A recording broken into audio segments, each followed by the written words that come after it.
Good morning students. मैं Shalu Verma, psychology lecturer, DIET Firozabad. Students, कल हमने जाना था व्यक्तित्व विकास के विभिन्न जो दो महत्वपूर्ण कारक हैं, वातावरण और वंशानुक्रम के बारे में, उसके अलावा सेल्फ कॉन्सेप्ट के बारे में। तो आज की क्लास में हम व्यक्तित्व विकास को प्रभावित करने वाले जो अन्य कारक हैं और जो महत्वपूर्ण कारक हैं, उनके विषय में जानेंगे। तो व्यक्तित्व विकास में जो सबसे इम्पॉर्टेंट जो फैक्टर है, वो जो फर्स्ट फैक्टर है, वो है आदत, यानी कि हैबिट। तो आदत क्या होती है? व्यक्ति अपने चिंतन के आधार पर कर्म करता है, क्रिया करता है, और जब उस क्रिया को वो बार बार करता है, ठीक है, तो एक लंबे समय तक जब एक क्रिया को वो बार बार करता रहता है तो वह उसकी आदत बन जाती है, ठीक है। और उसकी अपनी आदत के अकॉर्डिंग ही वो अपने जो दिन प्रतिदिन का जो व्यवहार है वो करता है। सेकंड है आपका स्वभाव, यानी कि आपका जो टेम्परामेंट है। तो जब कोई आदत जो है व्यक्ति के जीवन का अंग बन जाती है, तो बाद में वही उसका स्वभाव बन जाती है कि वो कैसे रिएक्ट करता है अलग अलग टाइप की परिस्थितियों में, पर सिचुएशनल डिमांड्स के अकॉर्डिंग वो अपने जो उसकी आदत है, उसका जो स्वभाव है, उसके अकॉर्डिंग ही वो बिहेव करता है। अतः व्यक्ति के व्यवहार से उसके स्वभाव का पता चलता है कि कुछ लोग जो है वो बहुत ही झगड़ालू प्रकृति के होते हैं, कुछ लोग जो है वो शंकालू होते हैं, और कुछ लोग जो होते हैं वो बहुत हंसमुख होते हैं, किसी भी प्रॉब्लम के सामने आने पर जो है परेशान नहीं होते हैं। कुछ लोग ऐसे होते हैं जो ज़रा सी प्रॉब्लम के आने पर भी जो है वो कठिनाई का अनुभव करते हैं। तो ये जो है ये सब होता है उसके स्वभाव की वजह से ही। उसके स्वभाव का पता जो है इन गुणों के आधार पर हमें चलता है। तीसरा है स्व जागरूकता, ठीक है, कि हम अपने प्रति अपनी जो क्षमताएं हैं, अपने गुण हैं, अपने गुण हैं, उनके प्रति कितने जो हैं जागरूक हैं, कितने अवेयर हैं, ठीक है। तो अपने जब हम अपने क्षमताओं के बारे में, अपने गुणों के बारे में, अपने अवगुणों के बारे में जागरूक होंगे, तो उससे हमारी जो पर्सनैलिटी जो है वो भी प्रभावित होती है। क्योंकि क्योंकि हम समाज में रहते हैं। जो है समाज क्या है? समाज जो है सामाजिक संबंधों का एक जाल है, ठीक है। It is the wave of social relationship. तो एज ए सोशल बीइंग कि हम सोसाइटी में रहते हैं, तो सोसाइटी की कुछ एक्सपेक्टेशंस होती हैं हमसे, जिन एक्सपेक्टेशंस को हमें पूरा करना होता है, और पूरा करना भी चाहिए एक अच्छा नागरिक होने के नाते। तो अगर हम अपनी क्षमताओं के बारे में, अपने गुणों के बारे में, अवगुणों के बारे में जागरूक होंगे, तो हम समाज में जो है अपना एक महत्वपूर्ण योगदान दे पाएंगे, कि हम समझ पाएंगे कि समाज के लिए क्या सही है, क्या गलत है, उसी के अकॉर्डिंग जो है हम व्यवहार कर पाएंगे। नेक्स्ट आपका आता है इसको आप पहले भी कल की क्लास में भी आप समझ चुके हैं कि व्यक्तित्व विकास में वातावरण का प्रभाव। तो वातावरण क्या है? वातावरण होता है व्यक्ति के आसपास पाई जाने वाली परिस्थितियाँ।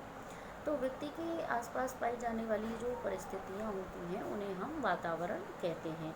वातावरण जो होता है ये भी दो प्रकार का होता है। एक होता है व्यक्ति का आंतरिक वातावरण, और एक दूसरा होता है व्यक्ति के बाह्य कारक, ठीक है। आंतरिक कारक होते हैं कि उसकी क्षमताएं जो हैं, और उसके जो एट्रीब्यूट्स हैं, और उसकी मानसिक स्थिति कैसी है, उसकी शारीरिक स्थिति कैसी है, ये सारे उसके आंतरिक कारक हैं। बाह्य कारक होते हैं जिन्हें कि हम सामाजिक कारक भी कहते हैं, ठीक है। तो ये जो कारक हैं, इनमें आपका घर परिवार आता है, पास पड़ोस आता है, आपकी जो घर की आर्थिक स्थिति है वो भी आपके व्यवहार को प्रभावित करती है। किस विद्यालय का जो वातावरण है, विद्यालय में, क्योंकि जब बच्चा विद्यालय में प्रवेश करता है तो वहाँ पर बहुत सारे गुणों को वो अपने अध्यापकों से सीखता है।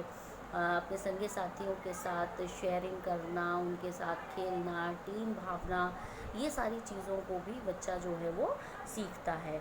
इसके अलावा आजकल जनसंचार माध्यम जो हैं, आप जानते ही हैं कि विभिन्न प्रकार के मीन्स ऑफ कम्युनिकेशन जो हैं, आज टेक्नोलॉजी इतनी विकसित हो गई है, हम सभी जो है उससे प्रभावित होते हैं। टेलीविज़न पर जो दिखाया जा रहा है, या जिस प्रकार की मूवीज़ देखते हैं, सीरियल्स देखते हैं, प्रोग्राम्स देखते हैं, समाज, कहा जाता है कि साहित्य जो है वो समाज का दर्पण है, कि समाज में क्या क्या हो रहा है, उन चीज़ों वो सारी चीज़ें जो है हम जनसंचार माध्यमों के द्वारा उनसे हम अवगत होते हैं, और वो हमारे व्यवहार को बहुत अधिक जो है ये चीज़ें जो है वो प्रभावित करती हैं। क्यों? क्योंकि जैसा हम उसमें जो बच्चा छोटा होता है, जैसा वो उसमें देख रहा होता है, उसी तरीके के क्योंकि हम बहुत सारी चीज़ें जो हैं अधिगम के फलस्वरूप सीखते हैं, कि जैसा हम देखते हैं, ऑब्जर्व करते हैं, और उसी के अकॉर्डिंग जो है वो बच्चा जो है चीज़ों को सीखता है। ठीक है। इसके बाद आपका दूसरा जो टॉपिक आता है वो आता है व्यक्तित्व का शील गुण सिद्धांत।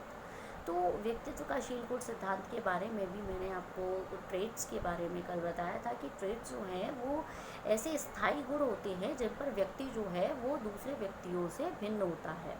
ठीक है। जैसे कि ईमानदारी है, सहयोग करना है, कर्तव्य निष्ठता है, परोपकार है, सत्य बोलना है, ये सारे जो हैं ये शील गुण होते हैं।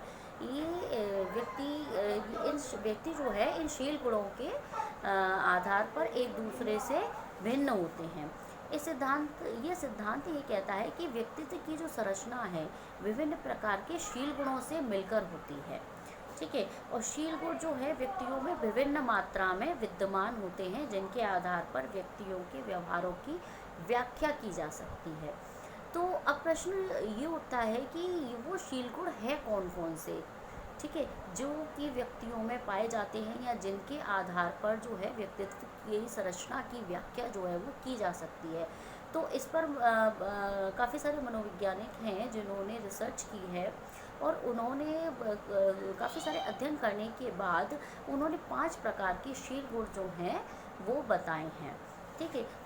ये जो मनोवैज्ञानिक हैं इनका नाम है रॉबर्ट मैक्रे और पॉल कोस्टा हॉगन। ये सारे साइकोलॉजिस्ट हैं जिन्होंने 5 फैक्टर्स बताए हैं पर्सनालिटी के, जिसे हम 5 फैक्टर मॉडल, पंचकारक मॉडल जो है व्यक्तित्व का भी कहते हैं। तो आइए जानते हैं कि ये जो हैं ये कौन कौन से हैं, ये सारे जो गुण हैं, या ये जो फैक्टर्स हैं, ये कौन कौन से फैक्टर्स हैं।